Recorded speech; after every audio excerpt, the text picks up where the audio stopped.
안녕하세요 여러분. 오늘의 흥미로운 영상 내용은 테슬라 주식이 하락세를 멈췄습니다. 무엇이 그것을 누르고 있었을까요? 그리고 트럼프의 새로운 국제 전략 가자지구와 우크라이나 문제 해결법에 관한 것입니다. 우선 좋아요 버튼을 누르고 채널 구독 및 알림 설정도 잊지 마세요. 여러분의 관심과 지지가 저희에게 큰 힘이 됩니다. 첫 영상은 월스트리트 저널의 최신 기사를 바탕으로 테슬라 주식이 하락세를 멈춘 이유와 앞으로의 전망을 쉽고 논리적으로 설명해 드리겠습니다. 테슬라 주식에 관심 있는 분들은 끝까지 시청해주세요. 최근 테슬라 주가는 급락을 이어가며 5거래일 연속 하락했습니다. 12월 중순 기록한 $480의 최고가에서 약 32% 하락한 상태였는데요. 다행히 이번 주 들어 다시 반등하며 $336.51로 마감했습니다. 하지만 여전히 변동성이 심한 모습입니다. 첫째, 테슬라 주가 하락의 주요 원인.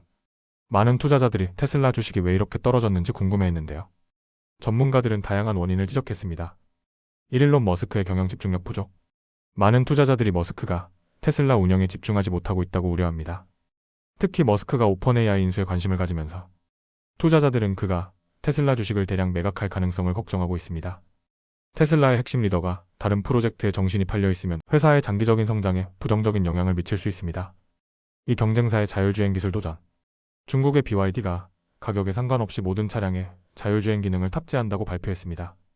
테슬라는 로봇 택시 서비스를 준비 중이지만 다른 기업들도 빠르게 발전하면서 경쟁이 심화되고 있습니다. 만약 자율주행 기술이 모든 브랜드에 적용된다면 테슬라의 차별성이 약해질 수도 있습니다. 3. 전기차 시장 성장 둔화와 실적 부진. 테슬라는 4분기 실적이 기대에 못 미쳤고 1분기 실적 예상도 하향 조정되었습니다. 특히 마덜 Y의 새로운 업데이트를 기다리는 소비자들이 많아 차량 판매가 둔화될 가능성이 있습니다. 1분기 주당 순이익 예상치는 75센트에서 55센트로 감소했으며 이는 25% 하락한 수치입니다. 4. 미국 정치 및 경제 불확실성. 인플레이션 상승으로 인해 금리가 오를 가능성이 높아졌고 이는 성장주인 테슬라에 부정적인 영향을 미칠 수 있습니다. 또한 미국 대선을 앞두고 친환경 정책의 방향이 불확실해지면서 전기차 보조금 정책이 변동될 위험도 존재합니다. 둘째, 앞으로 테슬라 주가의 방향은? 테슬라의 향후 주가는 다음 요인들에 따라 결정될 것으로 보입니다. 신차 출시 가격이 저렴한 새로운 전기차 모델이 발표되면 수요가 증가할 가능성이 있음.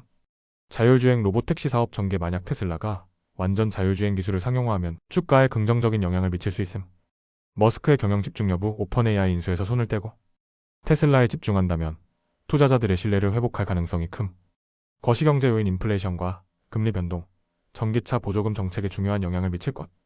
현재 시장 전문가들은 테슬라의 핵심 지지선이 $315이며 $270 이하로 떨어지지 않는 것이 중요하다고 분석하고 있습니다. 하지만 테슬라 주가는 항상 예측하기 어려운 만큼 투자 시 신중한 접근이 필요합니다. 다음 영상은 월스트리트 저널의 최신 기사를 바탕으로 트럼프 전 대통령이 가자지구와 우크라이나 문제를 해결하기 위해 제시한 새로운 전략을 논리적으로 설명해 드리겠습니다. 기존의 미국 정책과는 전혀 다른 방식으로 접근하고 있는데요. 과연 이 전략이 현실성이 있을지 함께 살펴보겠습니다. 첫째, 트럼프의 새로운 국제전략. 기존 정책을 뒤집다. 트럼프 전 대통령은 가자지구와 우크라이나 문제를 해결하는 새로운 방식을 제안했습니다. 기존의 미국 외교 정책을 거부하며 완전히 다른 전략을 내세운 것이 특징인데요. 우크라이나 전쟁. 러시아와의 협상을 통해 전쟁을 조기에 끝내겠다. 가자지구 문제. 팔레스타인 주민들을 요르단과 이집트로 재정착시키겠다. 이러한 구상은 기존의 국제 질서와 정반대되는 것이며 특히 전통적인 미국의 동맹국들에게 상당한 충격을 주고 있습니다. 둘째, 우크라이나 문제. 러시아와의 협상을 추진하다. 우크라이나 전쟁에 대해 트럼프 전 대통령은 푸틴 대통령과 협상하여 전쟁을 조기에 끝내겠다는 입장입니다. 트럼프의 주장. 미국이 무기 지원을 계속하기보다는 평화 협정을 추진해야 한다. 푸틴과 협상하여 러시아가 원하는 일부 조건을 받아들이는 방식을 고려. 우크라이나의 나토 가입 가능성을 배제하고 러시아 점령 지역에 대한 협상을 진행. 우려되는 문제점. 우크라이나 정부의 동의 없이 협상을 강행할 가능성. 러시아의 입장을 지나치게 반영할 경우 우크라이나가 장기적으로 러시아의 영향권에 놓일 위험. 유럽 동맹국들 역시 트럼프의 계획에 부정적 반응을 보이고 있음. 특히 유럽의 지도자들은 트럼프가 힘을 통해 평화를 유지한다는 주장과 모순된 행동을 보이고 있다고 우려합니다. 셋째, 가자지구 팔레스타인 주민 재정착 계획. 트럼프의 또 다른 파격적인 구상은 가자지구의 팔레스타인 주민들을 다른 국가로 이주시키는 방안입니다. 트럼프의 주장. 가자지구의 주민 200만 명을 요르단과 이집트로 재정착. 미국이 가자지구를 점령하여 재건 사업을 진행. 팔레스타인 국가 건설을 사실상 포기하고 이스라엘 중심의 해결책을 모색.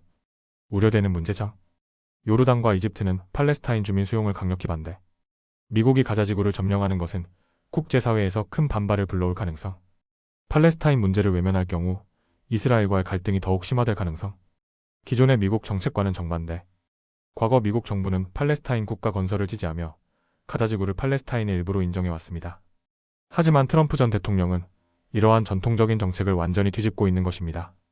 넷째, 국제사회 반응 현실성 있는 전략일까? 트럼프 전 대통령의 새로운 접근법에 대해 전 세계의 반응은 엇갈리고 있습니다. 비판적인 시각.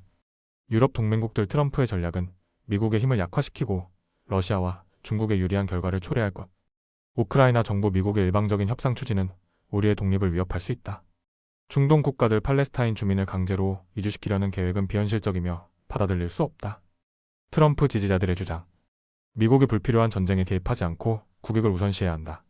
전통적인 외교 정책은 오랜 기간 실패해왔으며 새로운 접근이 필요하다. 트럼프는 미국의 군사 개입을 줄이고 경제적 이익을 극대화하려고 한다. 다섯째, 트럼프의 전략, 대만 문제에도 적용될까? 트럼프 전 대통령의 접근법이 대만 문제에도 적용될 가능성이 제기되고 있습니다. 트럼프는 과거 대만을 중국과의 협상 카드로 활용할 수 있다는 발언을 한 적이 있음. 만약 트럼프가 대만과 중국 사이에서 새로운 협상을 시도한다면 대만의 독립이 위협받을 가능성? 미국의 전략적 모호성 대만을 지지하지만 공식적으로 독립을 선언하지 않은 정책이 흔들릴 수도 있음. 전문가들의 우려. 트럼프가 대만을 중국과의 거래 수단으로 활용할 경우 미국의 동맹국들이 미국을 신뢰하지 않게 될 것. 중국이 대만을 무력으로 점령할 가능성이 더 높아질 수도 있음. 여섯째, 트럼프의 새로운 외교 전략 과연 성공할 수 있을까? 트럼프 전 대통령의 외교 전략은 기존의 미국 외교 정책과 완전히 다른 접근법을 보여주고 있습니다. 긍정적인 측면. 미국의 군사 개입을 줄이고 국익을 우선시하려는 시도. 기존 정책이 해결하지 못한 문제들을 새로운 방식으로 접근. 부정적인 측면. 동맹국들의 반발과 국제적 신뢰 저하 가능성. 러시아, 중국과의 협상이 미국의 이익을 해칠 가능성. 팔레스타인 문제 해결이 아닌 더 큰 혼란을 초래할 가능성. 결론적으로 트럼프의 전략이 현실적으로 실행될 수 있을지, 그리고 미국의 동맹국들이 이를 수용할지는 미지수입니다. 오늘은 여기까지입니다. 다음 영상에서 더 유익하고 흥미로운 내용으로 찾아뵙겠습니다. 이 영상은 투자 의견이 아닙니다. 매우 감사합니다.